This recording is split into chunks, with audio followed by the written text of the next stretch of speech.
Hi, it's Deanna, and I'm here with my beautiful guide dog, Kindley. And Kindley is from a guide dog school called Guiding Eyes for the Blind out of Yorktown Heights, New York.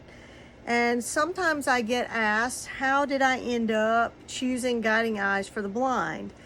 Well, it's really kind of an interesting and amazing story. At the time I got acquainted with Guiding Eyes, my husband and I had talked about raising puppies for some service dog organization. And he was in the military, and I had had vision loss and severe eye disease for a lot of years.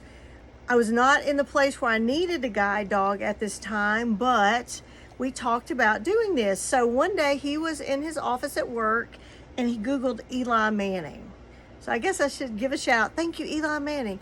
So he Googled Eli Manning, and when he Googled Eli Manning, one of the articles that came up on him was a picture of him at Guiding Eyes. And we found out that he was a big supporter of Kindley's school. So one thing led to another that day, and we both began reading about Guiding Eyes and found out that they used volunteer puppy raisers as an integral part of their program. And so Andrew called me from work and said, Deanna, do you think we might want to raise a puppy for Guiding Eyes? And the more I read about the school and the more I read about their program, the more interested we got. And it wasn't any length of time until we had made contact with the puppy raising region near us in Virginia Beach and began to attend classes to get our first Guiding Eyes puppy. Now, if you're not familiar with guide dog programs, it's really an amazing group of people that work to produce these fabulous dogs. First of all, Guiding Eyes, like many of the reputable schools, they breed their own dogs there, and really these dogs are chosen for a lot of reasons. Obviously good health and personality and just a desire to work, because being a guide dog does require a lot of ability to handle stress and pressure. And some dogs, I mean, it's not the career choice for a lot of dogs. So there are programs that take unique dogs from shelters and things like that, but Guiding Eyes actually has their own breeding program. And then what happens is, after these little guys are maybe 8 weeks old or a little older, these volunteer puppy raisers volunteer to take the puppies into their home and keep them for some months, usually until the dogs are around a year and a half. Because you think about it, if you've met a Labrador, they're not ready and mature enough to go into formal training when they're like 5 or 6 months old. So these puppy raisers, which I found out about, fill that gap. And what they're there for is to create a loving bond with the dogs and to teach them fantastic house manners and to start taking them out into the world and socialize these guys. So that sounded like something Andrew is my husband, that we were all in for. So the neatest thing was, I can remember being so excited when we finally completed our puppy pre-placement classes. Yes, you actually as a volunteer have to prepare for these dogs, because I mean, they're so important, and to make sure that you have space for them in your life, in your home, because it's a commitment of raising the puppies according to the needs of the future graduate, and also allotting time to do work with these guys and to go to classes. So we were so excited when it was time for our first puppy to come down from New York.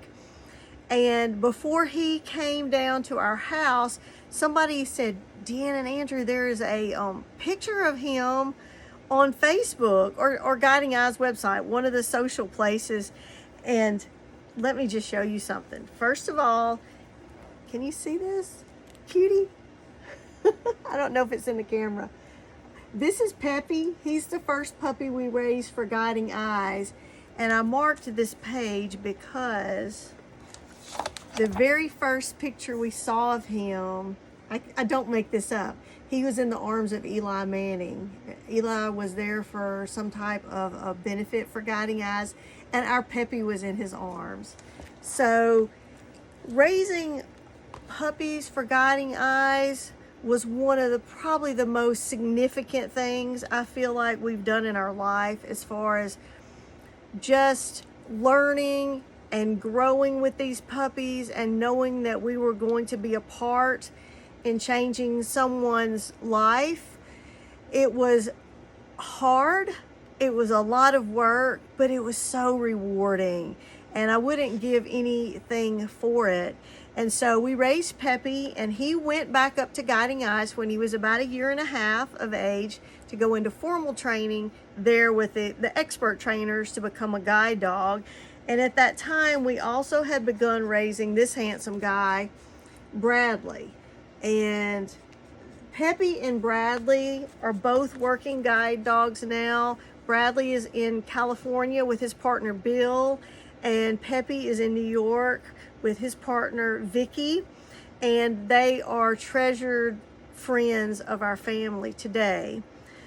But it was one thing that I did in my life that I'm so grateful for on many levels. First of all, yes, I learned so much, and my husband did too, about dog training and dog behavior and communication with your dog. But also what I didn't know was I was going to very suddenly start losing a lot of my vision. And these guys were preparing me in a way for the life that was fixing to come my way, because I began to meet blind guide dog teams, and I began to realize that these people were living full lives. And so I think what happens sometimes is when you set out to do something for others, often what happens is the biggest blessing is yours. And for me, both Peppy and Bradley were in my lives to show me I was going to be fine for the next step or next phase in my life, when my vision was going to plummet to the point where I needed my own guide dog, who's sitting here with me, Kendall. And probably one of the most common things I heard when we were raising puppies is, oh, that sounds like such a wonderful thing, but I just could never give the puppy up. Well, I'm thinking maybe you could, if you knew what a gift you would be giving to someone like me with very limited vision, and how it would change a person's life. And I think as I thought about it, I came to realize I'm not really giving the puppy up. I'm just loving my puppy enough to let them go on to fulfill their destiny, like what they were really supposed to do in life. And so if you're a puppy raiser watching this, would you please tell me what school you're raising for and where you live? And if you like following the adventures of me and Kendall, then just give us a like and subscribe to the channel. There's more to come.